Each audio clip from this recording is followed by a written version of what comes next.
Hello, everyone. Welcome to the Unmasked Series. This is part two.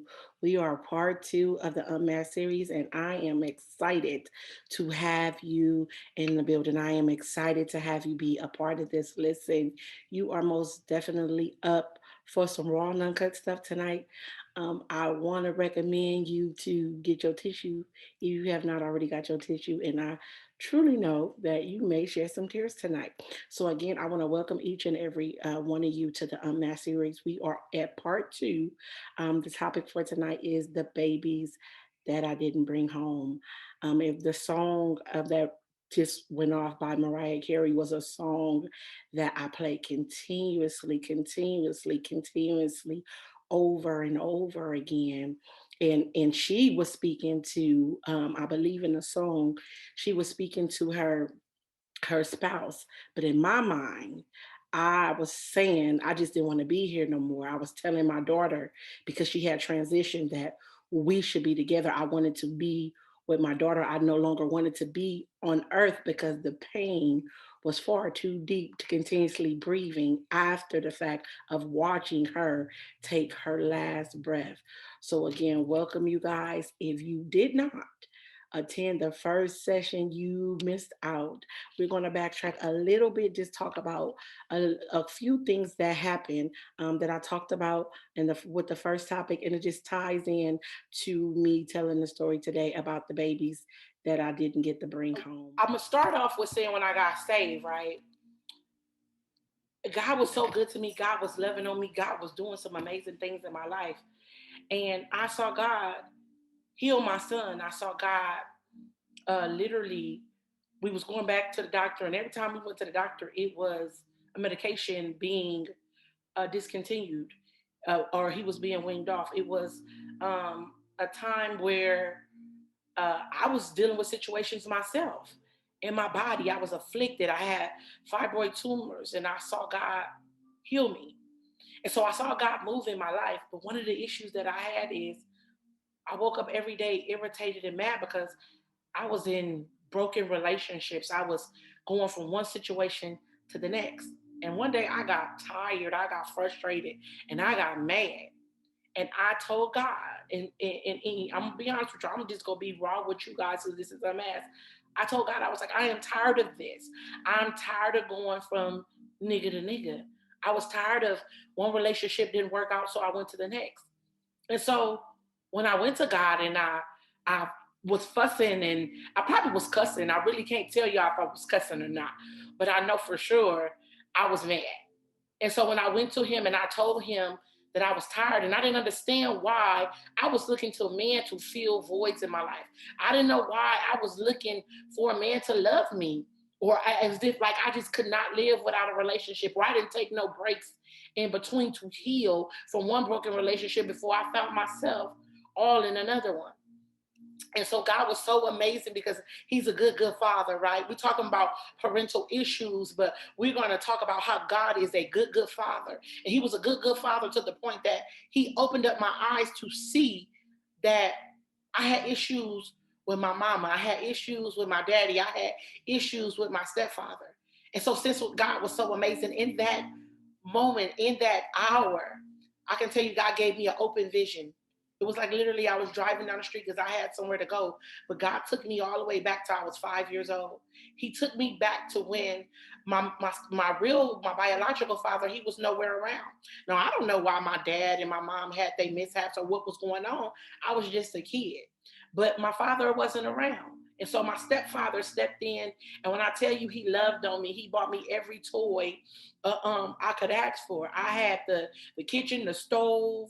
I had all those things in my room. I even had my own room, y'all. I had my own room. I had my own Mickey Mouse phone. I mean, my stepfather, he was a drug dealer. And so he had money. And so I didn't want for nothing. I didn't have nothing. But what I was missing was my biological father being there. And so because my stepfather was a drug dealer and he did all that he done, I know you guys are following me. So you have heard me testify about him being released from prison after 31 years. And so my stepfather went to prison. So when he went to prison, my mom depended on my stepfather as the provider and everything, and he was the one that kind of kept her balanced. So when he got locked up, my mom decided to send me to my grandmother's house. Now I know now that my mom sent me to my grandmother's house because she loved me and she didn't want me to be subjected to certain things.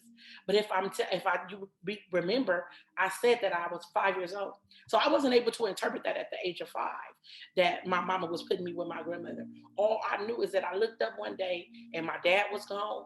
I looked up one day and my stepfather was gone, and I looked up one day and my mother was gone. And so my grandmother had to raise me. And so I remember being so frustrated and so mad at my mom because I was a kid. Why would you leave me? Like, we look to our parents to do so many things, right? And I looked like my parents left me. So when I got older, I was filling the voids. I was using men in relationship to fill the voids of my mother and my father and my stepdad. I was angry with them. They now I know that they was doing what they felt was best for me. But me living through it, I didn't look at it like that. I love my grandmother, Lord rest her soul, but Lord knows I didn't want her to raise me. She wasn't my mama and she was not my daddy. And so that's where my parental issues begun. My mother left me up with my grandmother, and I would see my daddy every now and then. My daddy got married to his wife, and I was 7 at the time. My daddy didn't ask. My daddy didn't ask me to be the flower girl. I wasn't even invited to the wedding. I knew about my father getting married one day after he came to visit me and tell me about him marrying this lady. That later on down the line, the lady didn't even like me. I had parental issues because the people that were supposed to care for me and guide me and lead me were they were my enemy. So I believed they were my enemy. I was mad. I was failing in school. My grandmother, because she was my grandma, she was doing my hair, but it was ugly. So I was at school getting teased. And so it made me very, very pissed off at my parents because even though I was young, I was very wise. I knew that that's not how it was supposed to be. I knew that I was supposed to have my mother and my father there. Yeah, my mom sent money. Yeah, I was dressed up. I was cute. Believe me, I didn't want for nothing, but I was missing the most biggest thing there was, and it was my parents. I was so desperate to have them in my life. I remember now God even showing me when I was 5, I got on my knees and I asked God to save my mom. I just needed him to save her because I felt like I knew about God. I was going to church. My granny, they had me at Sunday school. Yes.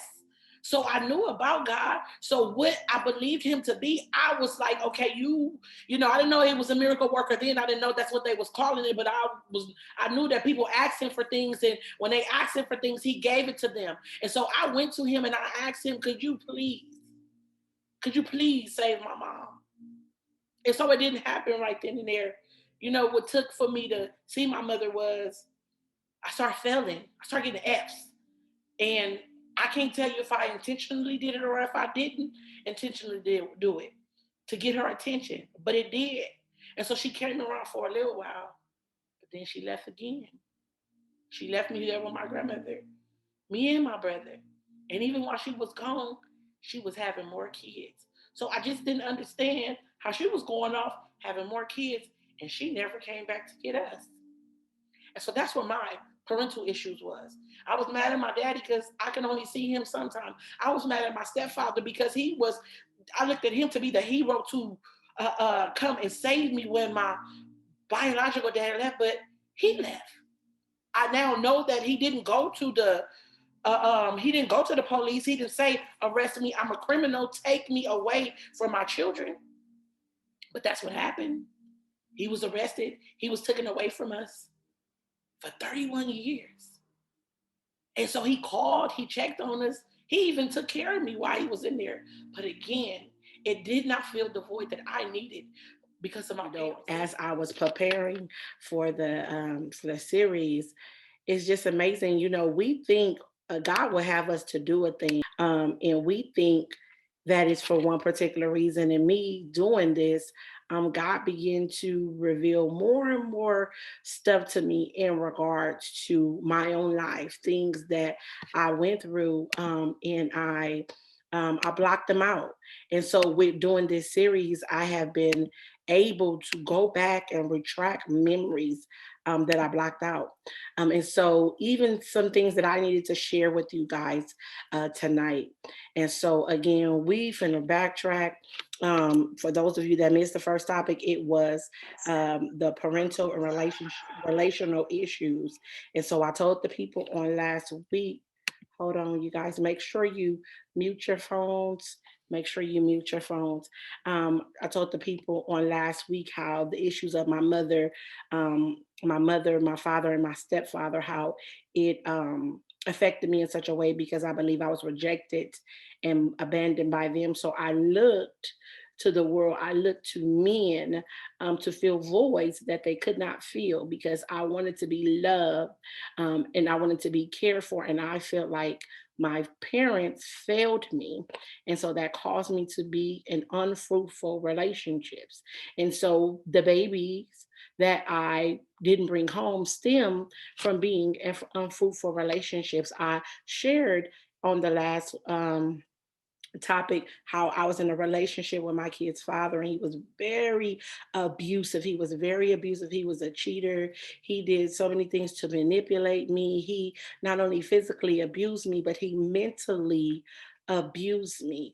And one that was a contributing factor to even having my daughter prematurely. And so I was in this relationship, and the thing that struck me so much was because I can think back to being 10 years old, and y'all forgive me. I'm trying to do two things at one time. I can think back, Lord bless me. I can think back to being 10 years old, and the doctors told my mom that I would never have children. To me, growing up, being an adult, and finding myself pregnant. I did my first child. I had her. Well, no, I had complications, but hey, she here. For those of you that follow me on social media, you're able to see that Miss Mila is here. But it wasn't just Mila that I had. And so being in that relationship, being mentally and physically abused, I did not leave, but I was very, um, very stressed out. You know, I was very stressed out, and and I went through some things with my spouse. He would come home when he felt like it. He had no regard to me in the sense of respecting who I was. It didn't matter that I knew him since I was 11 years old. He was I met him when I was 11, and I had this dream that when I grew up, like we was gonna get married and we was gonna have kids. And I literally had the dream. It wasn't something like, people tell you, oh, I had a dream. No, I had a dream of growing up, being with him, and having two kids. And so I grew up, I ended up with him, and we have two kids. But we have two kids alive. That wasn't the only kids, that came into play. And so I was pregnant with my daughter. I was very, very stressed out. I think back to when it was a friend of mine. She was pregnant, and so I went to the doctor with her, and I found myself in there playing, like, then I had so much joy. I played a lot then how I'm learning to do now, because for a while I lost my smile. And so I remember being in the doctor's office with her, and she went in there to get her little prenatal care. And so I was playing, I was like, watch me. I said, I'm going to take one of these pregnancy tests. And so I did. I took the pregnancy test. And so I'm like, whatever. Like, it was just a joke for me. And so I went back in the room with her, to support her and, whatever, because she was pregnant. And so as I was getting ready to leave out of the clinic, the receptionist stopped the nurse at the nurse's station. She stopped me.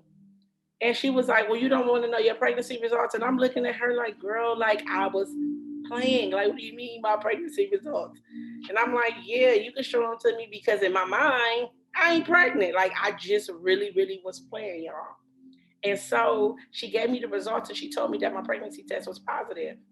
And can I be honest with you that in that moment, I was really trying to break away from my kid's father. I was tired. I didn't want to keep being in that cycle. I didn't want to keep being abused. I didn't want to keep being mishandled. I didn't want to keep being cheated on.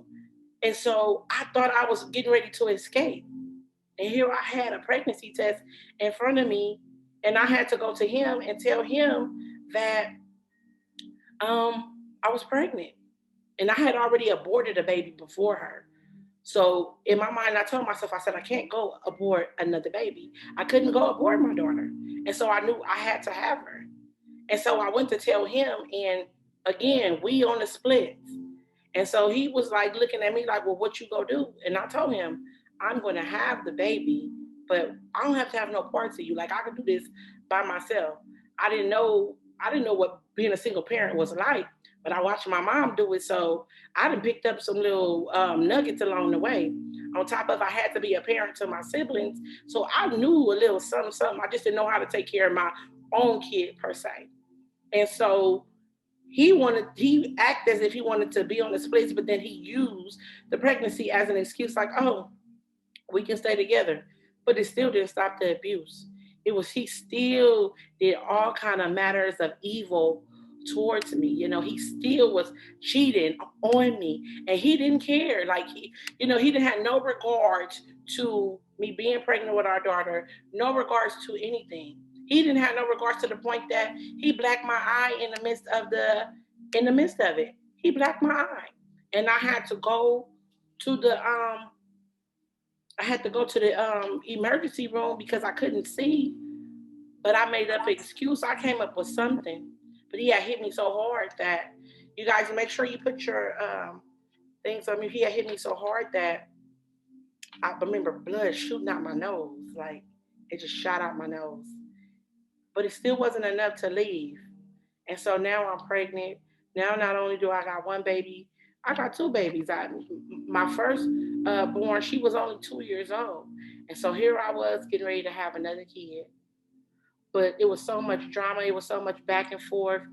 It was so much him taking the women. It was other women pregnant at the same time as me, and he was. I remember one day he left early in the morning in my car, and he came back and I just knew it. Like, I didn't have a relationship with God then, but when God said that He never leave you nor will He forsake you, when God dwells on the inside of you, I don't care how far you feel like you've got away from Him, God still speaks to you.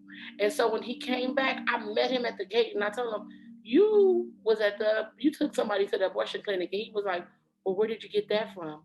Because God began to show me a lot about Him, and I thought I was crazy. I began to see Him in visions and cheating on me, and he was showing me the people houses. Like I could literally see the locations of these women homes where he was at. I could see him laughing with them, and I thought I was crazy because I could literally see it. And that's how I got my eye black, because one day I went knocking at the door, and I guess I wasn't supposed to knock at this individual door, because when he got in the car, he hit me. And so months had passed, and he had took me through so much stuff, and I had went through other things personally, to the point I was so stressed out. And I didn't have a stable place to stay at the time, because I was back and forth from my mom's house, because me and her wasn't really on good terms, and I was living with my grandmother, but I didn't have my own stuff. And so I was going back and forth between my mother's house and between my grandma's house, and my grandma had rules. So I wasn't married, and his grandma had rules. We wasn't married, so we couldn't shack up in their house. So we was staying in hotels some nights. And I remember one morning we was at a hotel, and I woke up and I was in a lot of pain.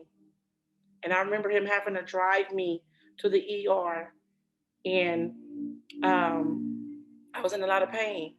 I was only 6 months at the time. And so they told me once I got there that I was going to have to deliver my daughter. But I was only 6 months. I didn't understand, like, how was I going to have a baby in 6 months? But I went through with it. I had no choice. I mean, I was in pain. I had so much stuff going through my mind. I was scared. Did I even fail to mention I was only 20 years old going through all of this? I wasn't even what they quote unquote grown. I was like just literally fresh out of high school, having one kid after another, and already in an abusive relationship. But again, it tied back to my parental and my relationship, or my relational issues with my parents. And that was something that I can look at and see it now. It wasn't something that I was able to see then. I was just feeling like I was in love. I was with the right guy because I met him when I was 11. Like, he had to be the one. Like, we grew up together, but that wasn't the case.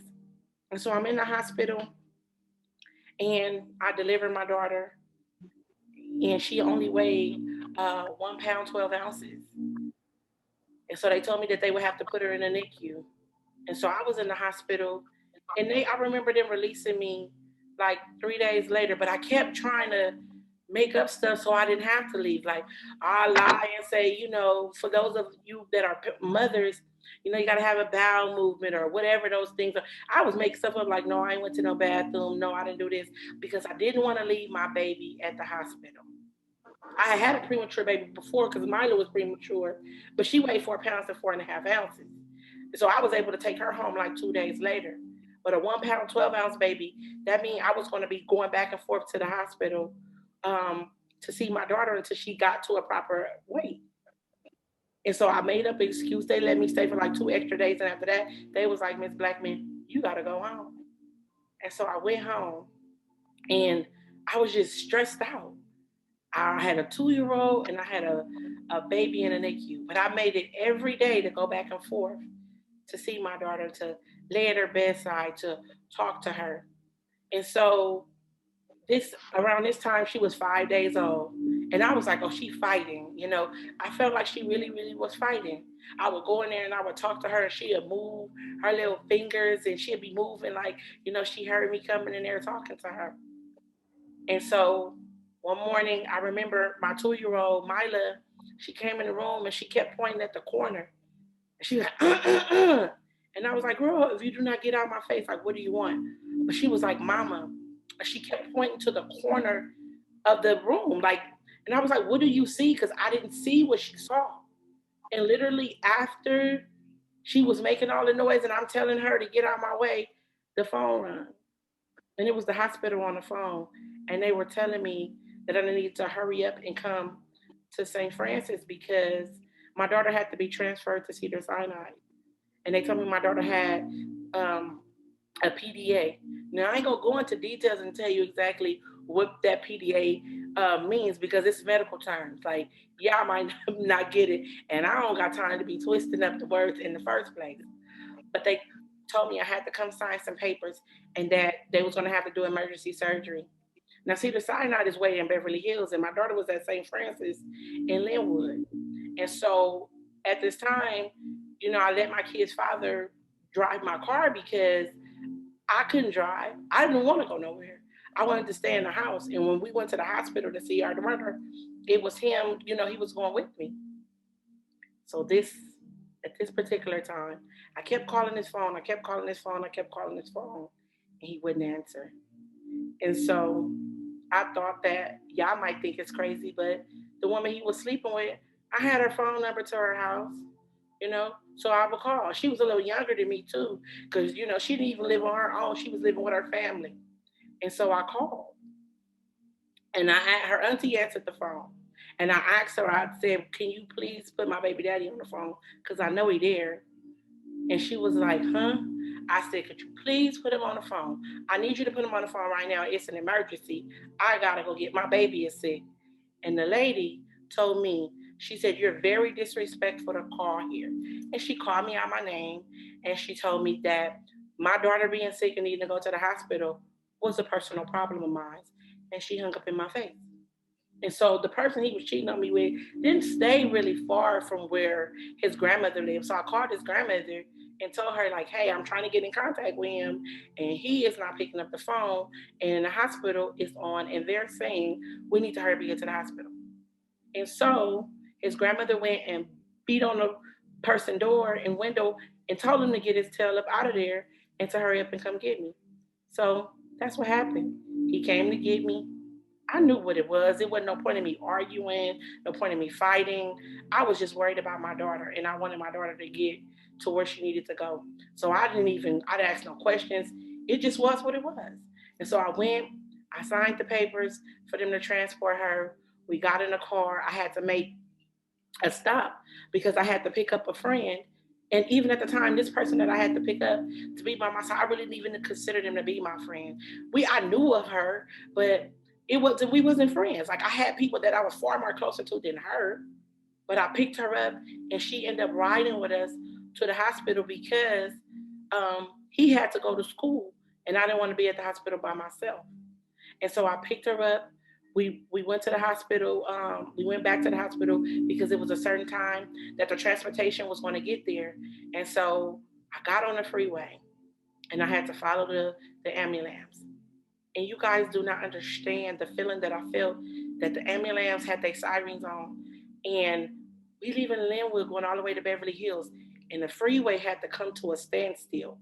Everybody had to move over so the ambulance could get my daughter to where she had to go. And in that moment, I was crying. It was crazy that everybody had to go stand still so my baby could get to where she needed to go. And so we got there.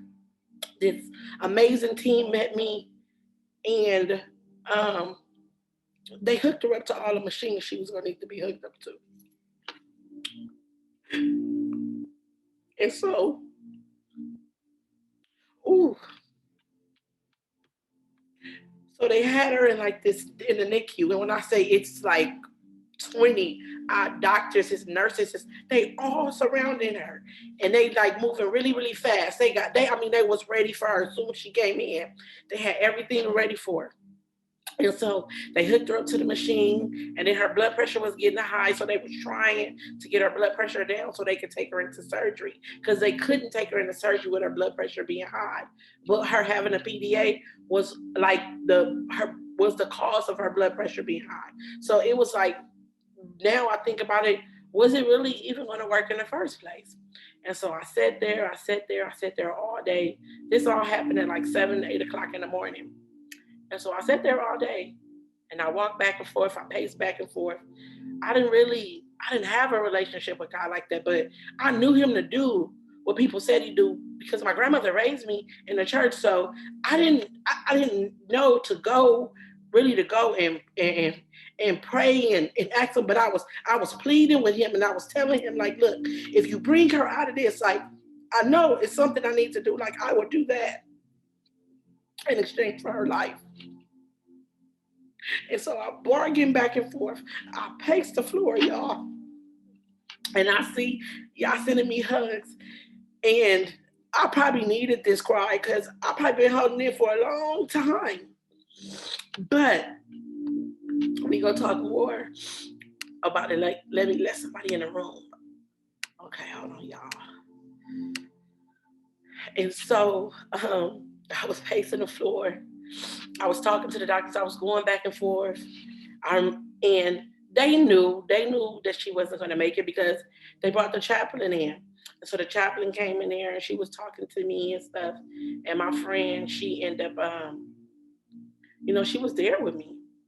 And so they had this family room. It was fancy because we in Beverly Hills at Cedar Sinai, so it was fancy. So they had this little room for me to sit in to relax, give me water, give me food, whatever I needed, as they tried to prepare her for surgery. But it didn't happen.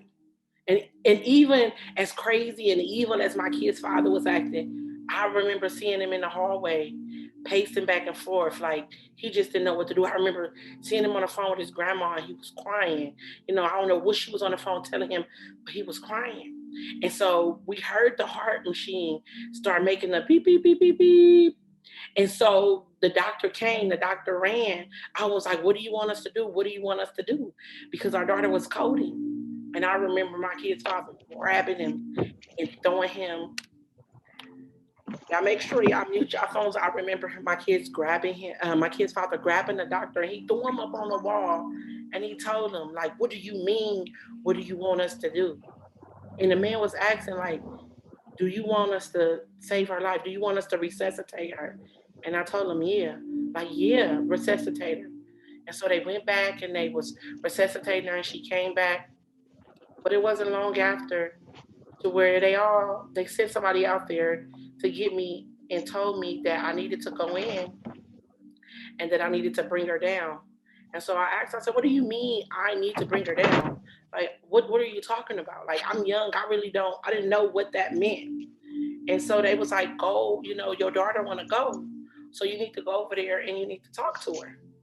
And so I remember going, and I was sitting at her bed. I was standing at her bedside, and I was just talking to her. And I was like, little girl, like, do you see what you doing to your mama? I just let her know that I loved her. And I told her that if she wanted to go, that she could go. And it wasn't long after me telling her that if she wanted to go, that she can go, that the machine just began to flatline. Nobody had to call me and tell me that my daughter was, um, hold on. Nobody had to call me and tell me that my daughter was passed passed away. I watched her. I watched the machine. I watched it beep, beep, beep, beep, beep, till it couldn't beep anymore. And I stood there and it was like the world was moving, but I wasn't. And everybody, I mean, every nurse in the room, every doctor, they ran, and it was just everyone was shocked. And I just stepped back and I just watched her go.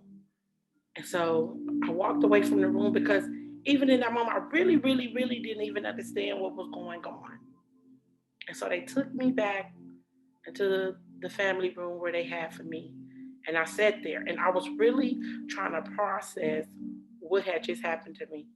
I was only 20 years old. I had bought clothes, car seat. I had just got my first place.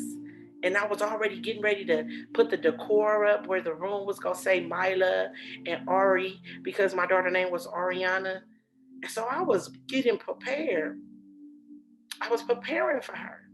So I just didn't understand how all of it was happening, and it was all happening so fast.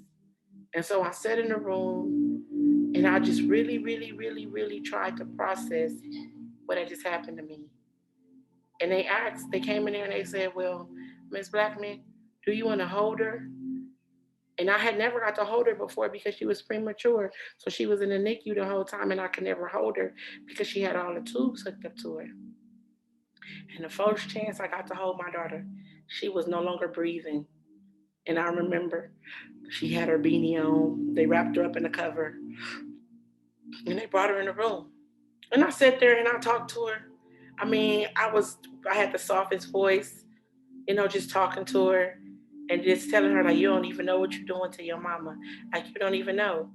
And so I talked to her until blood started coming out her nose.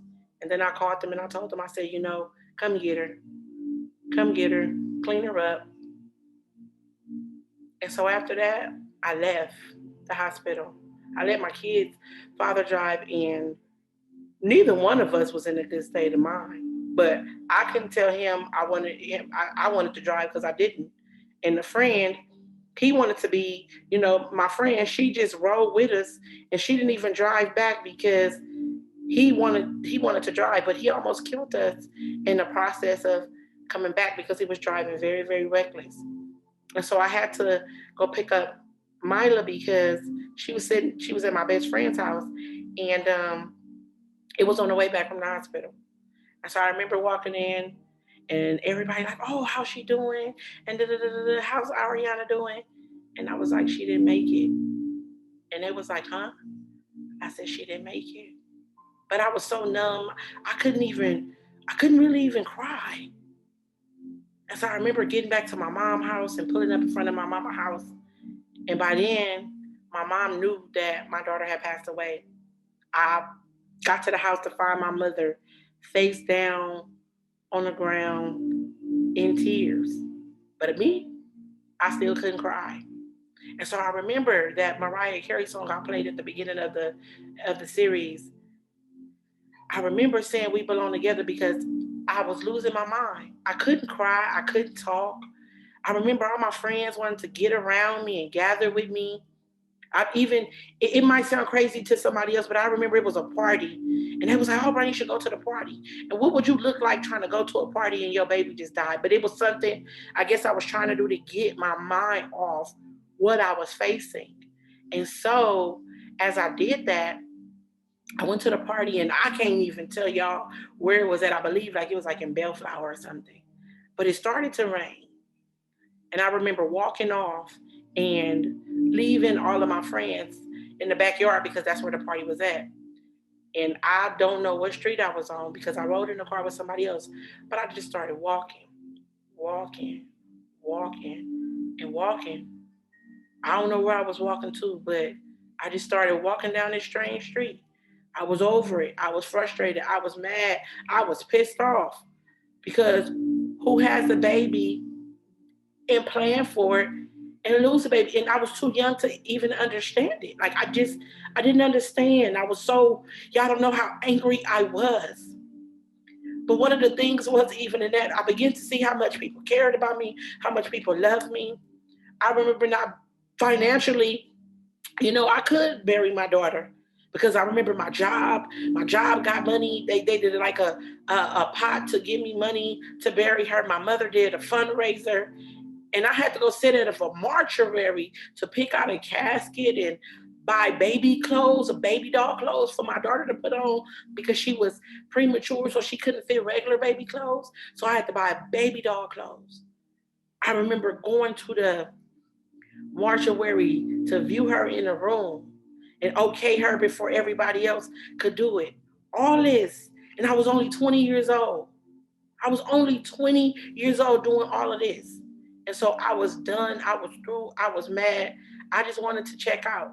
I wanted to check out so bad. I remember I had to pick up this memorial box that I still have now to this day of her. The beanie she had on, they cut her hair a little bit for me. They took a picture of her little mittens she had on, and they put it all in the box. But see, people was around me, but they wasn't really paying close attention to me because they let me drive to the hospital by myself. And so in that moment, it was full opportunity for me to take my own life. I was ready. I was driving. I got the box. I made it up in my mind. I told myself I was going to get on a freeway. And I knew what freeway to get on because the 10 freeway was very close. I knew that those big rig freeway trucks were on the freeway. And so I told myself, I said, I'm going to get on this freeway and I'm going to crash my car into one of those big rigs. I said, I know that if I do it like that, that I should die instantly. And I was trying to negotiate because I was like, well, I still have Mila, so who was gonna take care of her? And in that moment, I wasn't good enough to take care of her. I wasn't even in my right mind to be a good mother to her. So it was nothing for me just to check out. Like, they'll take care of her. She got a lot of family. My grandma, my mom, they'll look out for Maida. Like, she didn't need me because I wasn't in my right mind. I wasn't fit for it. And so I remember getting on the freeway and I remember thinking like, oh, call your grandma. And I'm like, call my grandma. And it's funny now, me knowing who the Holy Spirit is. The Holy Spirit was talking to me. It was like, call my grandma. I was like, okay. So I did it. I called my grandma and I asked her to pray for me. I didn't tell her I was about to commit suicide. I just was like, Granny. And this is my grandma that I didn't see all the time, you know, but I knew she was praying and interceding on my behalf. And so I called her and she started praying for me. And she started binding up suicide. And I'm telling you, when she prayed for me, something lifted instantly to the point I knew that taking my life was not going to resolve my issue. It wasn't going to resolve the problem that I had. And so I'm still here, y'all. Y'all see me, I'm here. And so, some way, somehow, we know now that it was God that got me through, but it was rough.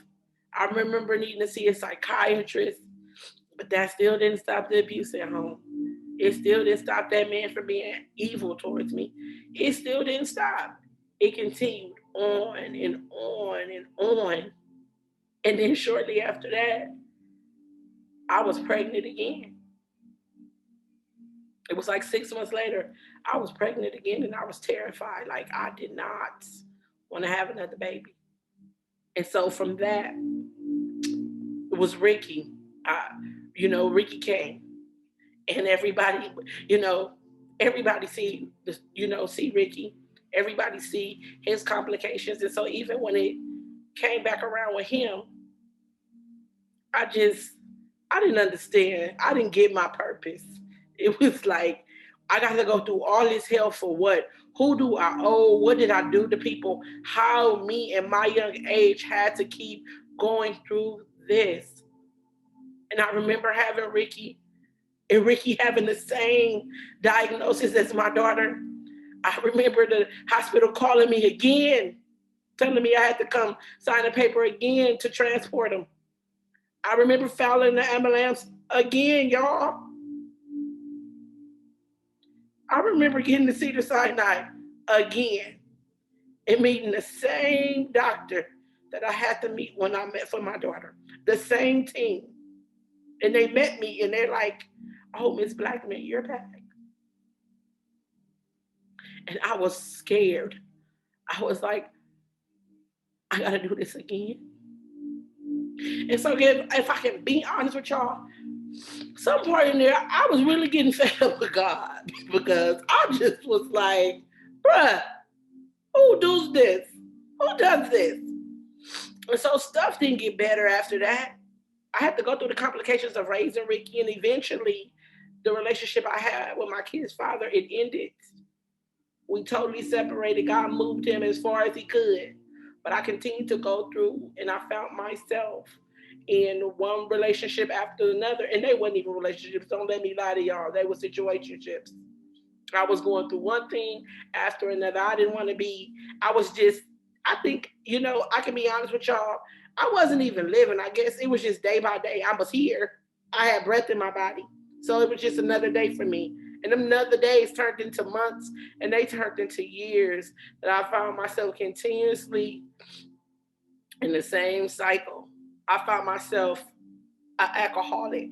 I found myself taking drugs. I didn't want, I was tired of dealing with my reality. I was tired of waking up and knowing that I was still here and I had went through all that hell.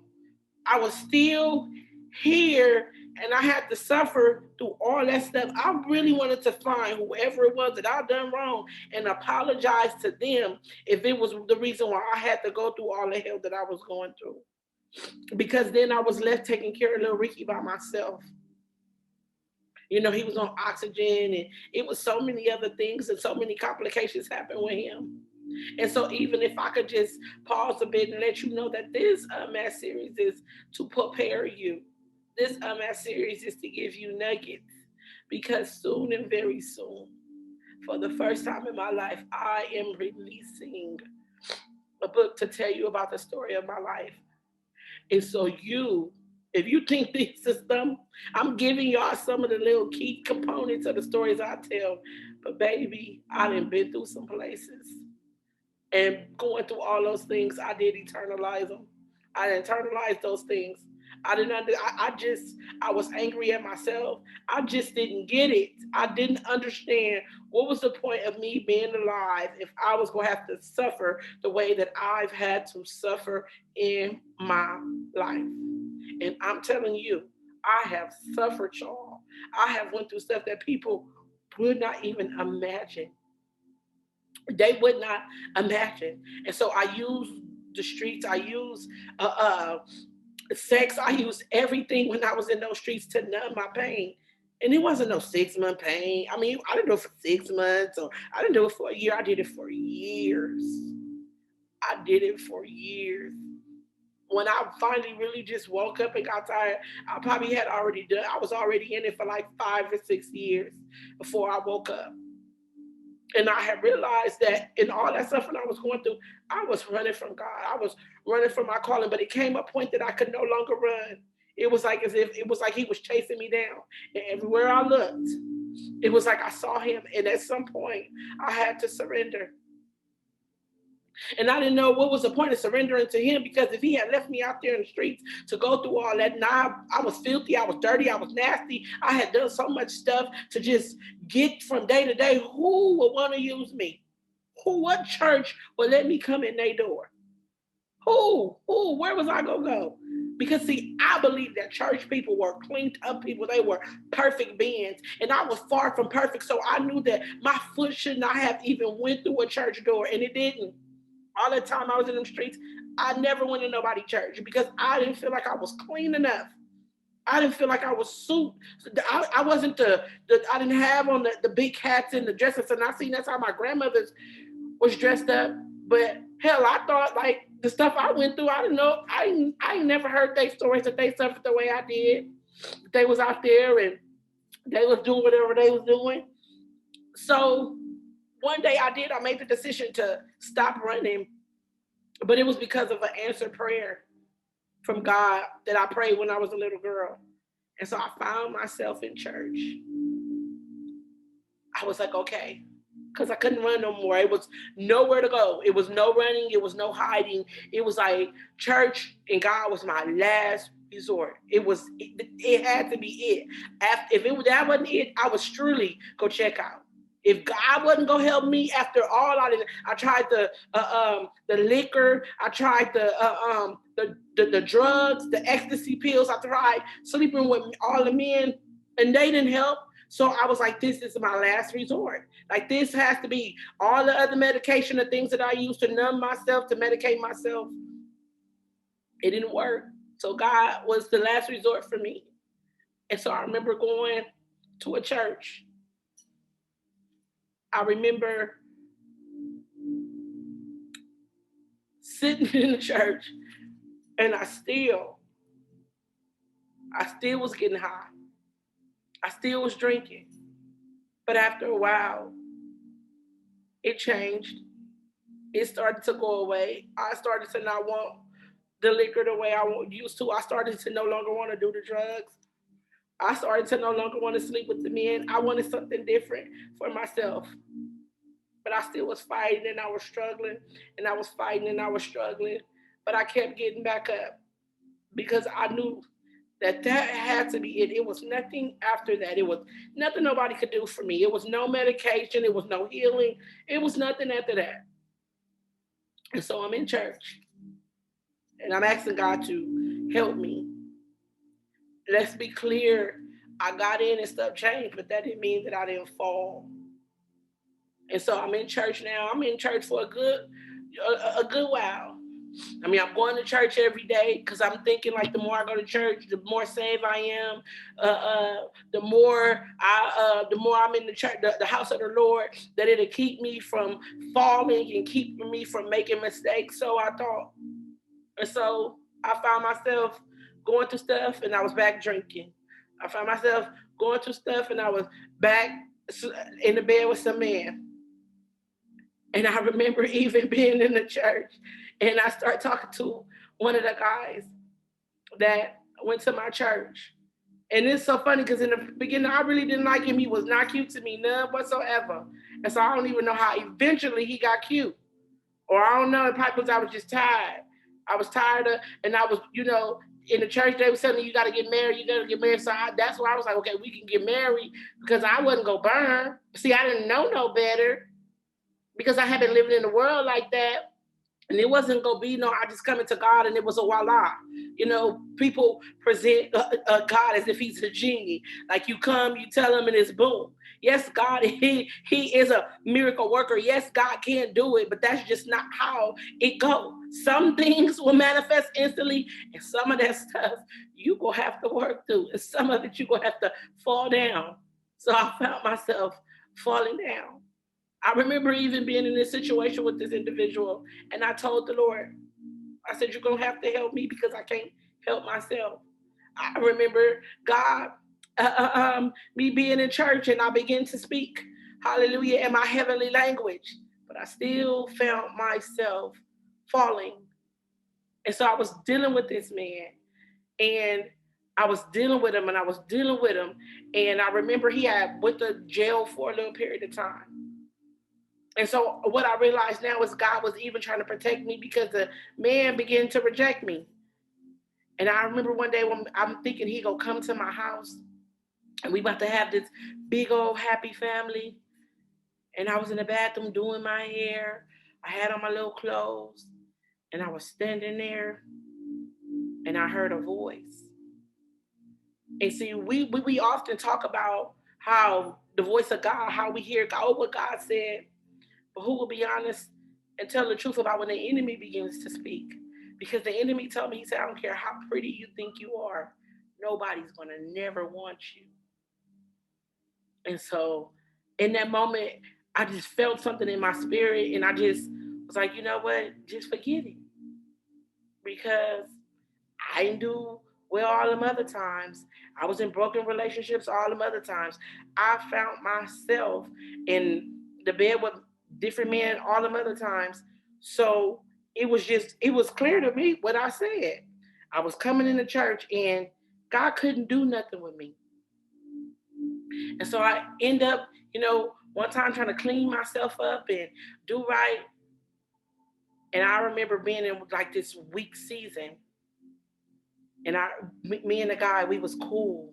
We had got back cool, and so I ended up you know, going to hang out with him. And if I can be honest with you, the Holy Spirit was like, "You need to go home." And I was like, "It's not even like that. Like I'm literally trying to tell God that it's not like that."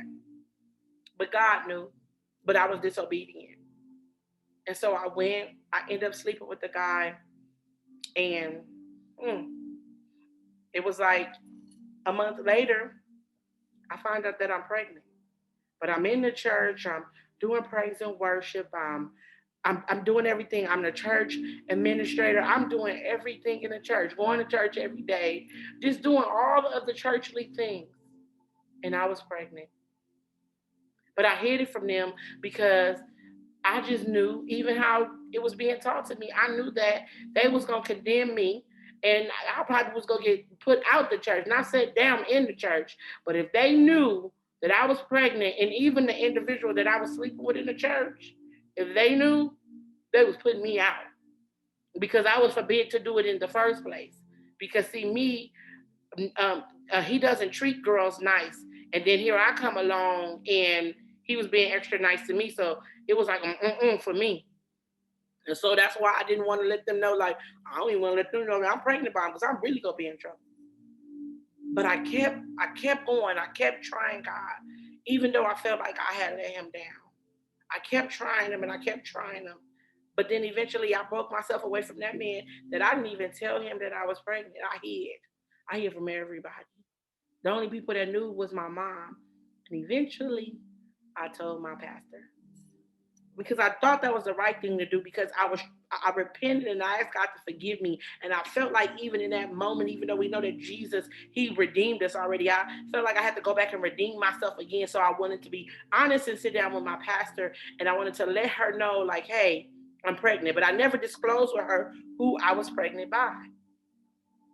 And so at that moment, I later found out that when I was on the phone and when I was confessing myself to her, that she had me on speakerphone. And so while she had me on speakerphone, she had another minister in the car with her while she's ministering to me. And so I find myself at church probably a day or so later. And I'm in church because, as I told you, I had messed up. But as long as I could hide it, I was going to still go to church. When they found out and they put me out, then I'll deal with it then. But I was still believing and connecting God to the church, as if I had to stay in the church to stay connected to God.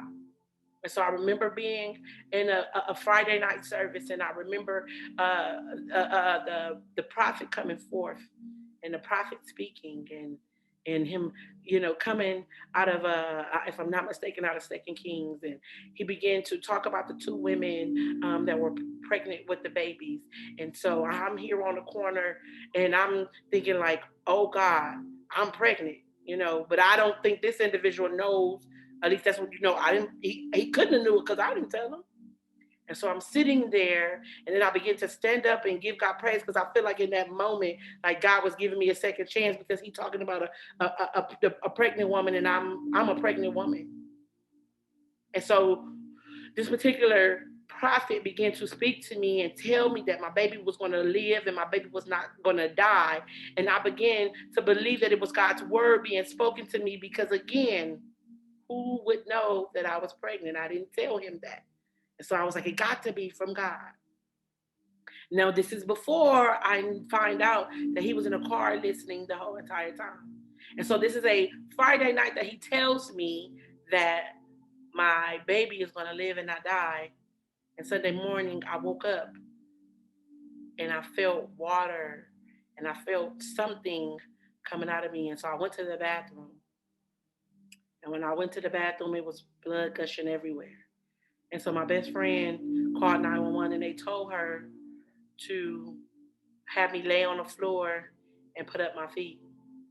Now, at this time, it was only about give or take like a nine. It was well, I won't say only. It was a 9 year gap from losing my daughter, having Ricky prematurely, to now me thinking that I couldn't have kids anymore, pregnant, and now I'm about to lose this baby. So I laid on the floor and till the ambulance got there and they got me and they took me to Centinela. And so I'm in Centinela and here come again, my mama. Now let me say, I'm gonna backtrack to when I had the parental issues. I struggled with thinking that my mother didn't love me or she just abandoned me, like she didn't care about me.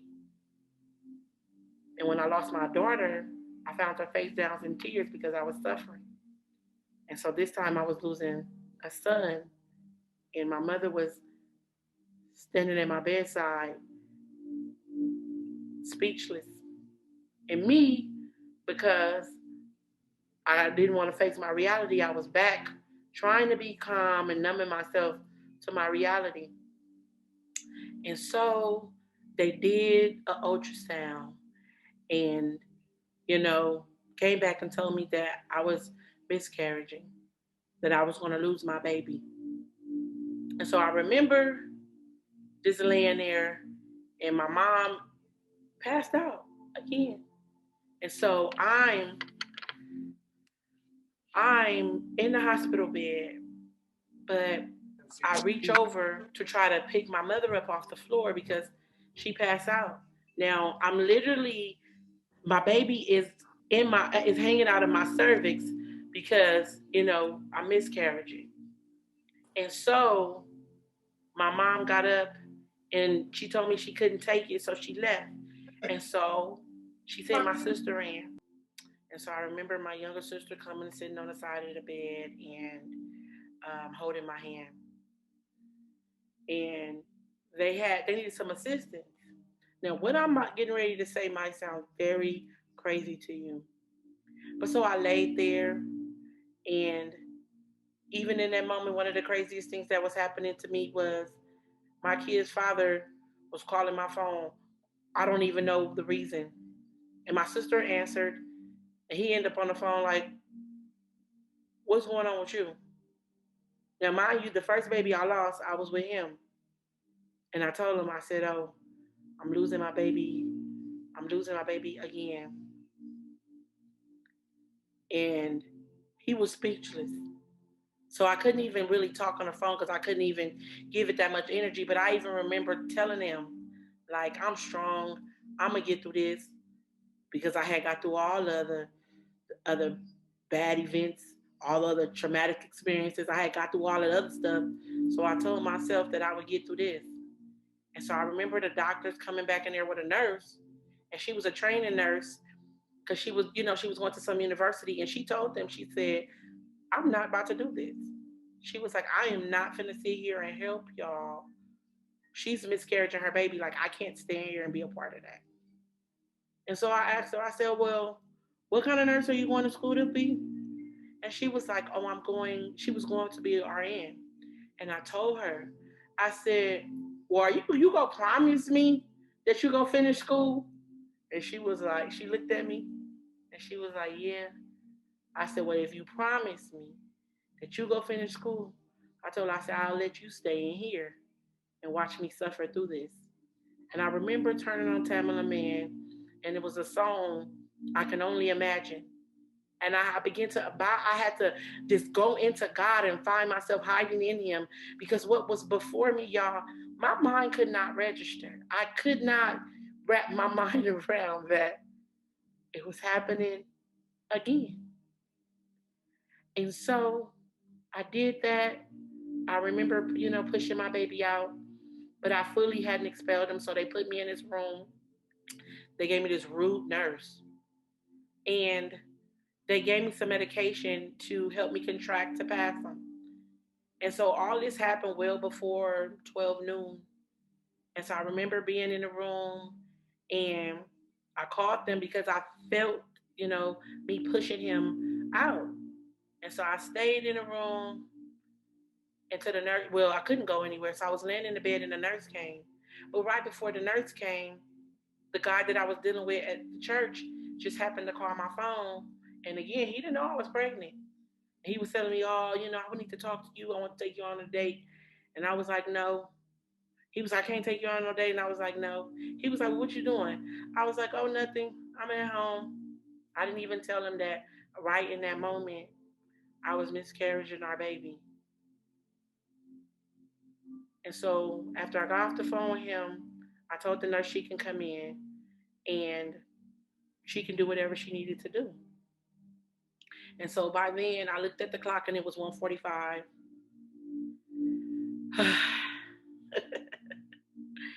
It was 1:45. And so then that's when I gave myself the time of when I was going to pronounce my child as deceased. Even though I felt them start moving far long before then. And so she came in there, but she left out. And so I was sitting there and I told my best friend Tiffany, I said, where is my baby? Because 45 minutes had passed after that. And as scared as she was, she pointed. And she was like, point to the bed. And I was like, what do you mean? She was like, well, Browniesha, he's still right there between your legs. And so I had to begin to hum a song because I heard the enemy telling me, like, I'm about to take your mind this time. And so I started humming the song. And I hummed until she came and she asked me, did I want to see him? And I told her no.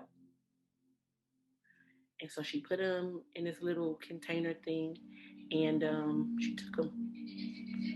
And so I was there and I had to spend the night there. They didn't send me home and they had gave me some kind of medication, y'all. I was having cold. I was cold but having sweats and it was just going crazy. I was in like a dark room. It was like I was in a trance and it was just so much going through my mind. And so immediately after I got released from the hospital, just like I had planned for my daughter, I had got a new place and was getting ready to decorate the room. I was getting ready to move because I was having my son, and there would be no way that I could have a baby and I could be pushing a wheelchair up and down the stairs with Ricky. So I had prepared to move. But I didn't get the apartment that I thought I was going to get. So I immediately got out the hospital and I had to call my friends up and they had to pack up my whole entire apartment and I had to move it into storage and I had to live with my mom for a few months. And I know y'all listening and y'all saw me cry and I know many of y'all like pleading with me because y'all love me so much and you like, Browniesha, did you go through all that? It might be some of y'all listening like, ain't no way in hell she went through all that, but the Lord is my witness that I've suffered through these things. And so I went through those things. But even in the midst of me knowing God and we getting ready to go somewhere, even in the midst of me knowing God and me feeling like I felt God, God was still moving on my behalf. God was still showing himself mighty. Because even though I didn't understand why I had to go through, I said, Lord, I came into this apartment losing a child. And you mean to tell me that I got to leave this place losing a child like I just didn't get it? And so, yeah, I had to stay with my mother for a few months. But when I looked up, God had gave me what I asked for as it pertained to a home. And it wasn't even a month later, God had gave me the car that I had asked him for. And even after he gave me the car, it was not months later that I ended up moving into the place that I asked him for, that I described to him. And that man tried to tell me no, but God told me yes. And even in the midst of that weekend, when God gave me the apartment, God elevated me. not just spiritually, but in the natural, where he allowed me to triumph past what all that I had suffered that year. And he had presented me before the people, and that he had ordained me. And I say he because man tried to take credit, but it was God doing it all the time. And so even though now I can look back and I can track back and I can tell y'all that I've had some dark moments, and I had some moments that I wanted to take my life. I had some moments that I wanted to no longer be here. I had some moments that I was in a dark place. I had some moments that I was trying to connect myself to other people. I had all of those moments because what I had seen was not it was far beyond what I could imagine or any but human being could suffer. But right in that moment, God began to allow my life to accelerate like there was no tomorrow. God allowed me to begin to run and do the things in him like it was even, I couldn't even explain it, y'all. And so now today you see who you see because even in the midst of all that I went through, even in the midst of all that I've just shared with you, God was a keeper of not just my soul, but God kept my mind. And so, yeah, it happened to me. Yeah, I internalized it. Yeah, I remember even with my kids' father, I thought that, you know what, if I couldn't bear kids, what would be the point of me getting in a relationship? It was even no point of me even, even now I speak it, but I was remembering, it was like, oh, I want a husband who would want to be with me, and I couldn't fully carry my children to full term. It was all those different things going through my mind, and I internalized those things. And so that's why it was times that I was just better to have a piece of something than have nothing at all, because that's probably as best as it was going to ever get for me. Because I felt like, and I'm starting to think, I was thinking like I was the woman with the issue of blood, having all those issues, traveling all those years, and I was looking for things to medicate me. I was looking for, I used the drug as the medication. If you read in the Bible how she went and spent her money on all these different things before she got to the hem of the garment of Jesus. And so that's what God he had even shown me, that, yeah, I traveled through some years and I went through all of those things. But it was one day I got tired and I was like, I can't rely on the world. I couldn't rely what was in the world to take care of me or please me, but I had to then lay down and reach up for the Father. And so, yes, I was abused. Yes, I lost my daughter and I was in a dark place and almost lost my mind. Yes, I came to God finally and yet failed him. Yes, I did all of those things, but all of it was a part of the plan of God. And that it allows me to stand today with the authority and the power that I walk in God. That's why people do not understand why I boast on God the way that I do. People do not understand why I walk in the authority of Jesus Christ the way I do, because the Bible says, if you suffer with me, you will reign with me. And I have suffered much. And so the Unmasked series was not just only to come here and tell you a sad, sad story about what Browniesha went through, but it was also to come and share a story with you on how I was able to triumph, on how now that I can go back and I can sit, and I've sat with mothers that have lost their children. I have come financially out of my own pocket to pour into other women when they was in a situation like I was. I had my mother to do a fundraiser. I had my father to fully pay for the burial of my daughter. But I came across women that was not so as blessed, or what the world may say, lucky as I was. And so in that, God allowed me. Now I have a foundation called the Ari Foundation. I took my trial, hallelujah, and it is now a tool to show how I triumph.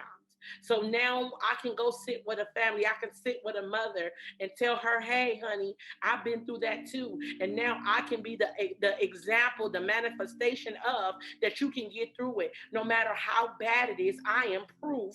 I'm living proof that you can get through it. I'm living proof that God will bring you out. I am the proof of that, because I went through that and I didn't think I could come out. I didn't think I could make it. I just knew my mama should have locked me away. And even though these dark moments that I share, I still went through many more horrific things. And so again, I don't come here, ladies, and I don't come here just to tell you a sad, sad story about me, but I come here to share how I was able to triumph. I come here telling you how I can be very relatable to many women today. I come here to tell you that I am the me that I needed. I come here to do that. I come now that I go back and I help. It ain't easy. And some of you that is on here, you might have not lost a child. That might not be your story. It might not be that you got parental issues. It might not be that you have relational issues. It might not be, but you got something that you've been through. You got something that has almost took you out. It's something that you've experienced in this life that caused you to want to check out.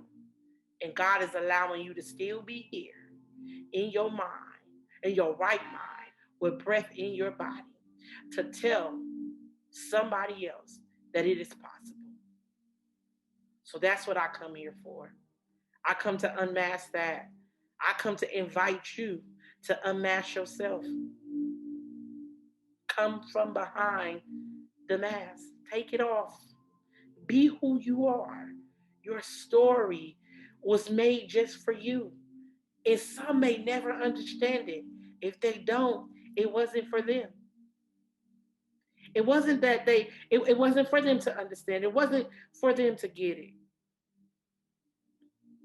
I remember celebrating those anniversaries on April 22nd was the day that my daughter passed away. I remember celebrating. And I remember one year, I thought I was going to celebrate. And God had me bring, I won't say she was a total stranger, but she was somebody that I knew through another person. And she had got put out of her home. She was homeless. And so I picked her up and I let her sleep on my couch. And I remember getting up the next morning and sitting and talking to her. And I hadn't even realized it was the anniversary of my daughter's death. It wasn't not until I got on Facebook and it showed me a memory. And God was showing me, even in that moment, that I'm keeping you. And He has kept me. For those of you that have walked closely with me, and those of you that have saw me birth the Break Free Women workshop, some of you may or may not know, but the reason how that workshop was birthed, because my daughter died April 22nd, 2005, and my son died he died April 27th, 2014. So it was April 22nd and it was April 27th. And I told God, I said, listen, I've lost some great things in the month of April. And I didn't want to be that the month came around and I was depressed or none of that. So I asked God to give me something that I can celebrate when that time came around. And God birthed something through me far bigger than who I am. And it will still breathe. It will still be breathing when I no longer breathe. It will still reach lives after I've taken my last breath. And I was able to birth the Break Free Women Workshop, where I have seen women's lives be transformed because I decided to be obedient and do the work. In a month where I should celebrate, I should be crying, I should mourn the loss of my children. They're no longer here with me. No. But I believe that in moving forward, in being the ear to ear for other women, that they live through that. Sitting with other parents and comforting them through their loss. My children live through that. Every time I host an event and someone come back and tell me how their life has been transformed, how something was said or something was done, my children's lives live through that. The foundation that I have that will not only care for people in the state of California, but globally, my children will live through that. So no, they're no longer here physically, but with the purpose of the whole purpose that I had to go through and losing them is living on.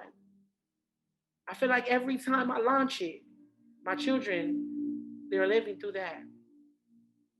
And so I pray if you've been through something that have almost took you out, I pray that if you've not reached your season to have triumph, I pray now that this is the season where you triumph above everything that the enemy sent out to destroy you and to take you out. Because the Bible says that all things work together for the good. And it's all. Every tear that I've cried, every night that I had to go to bed and didn't know if I was going to wake up the next morning because simply just because I didn't want to be here, I am here. And I pray that my unmask help you take off the mask. And so I pray you guys are blessed. I love each and every one of you, whether I know you or not. I love you. And I thank you for joining me tonight for the Unmasked series.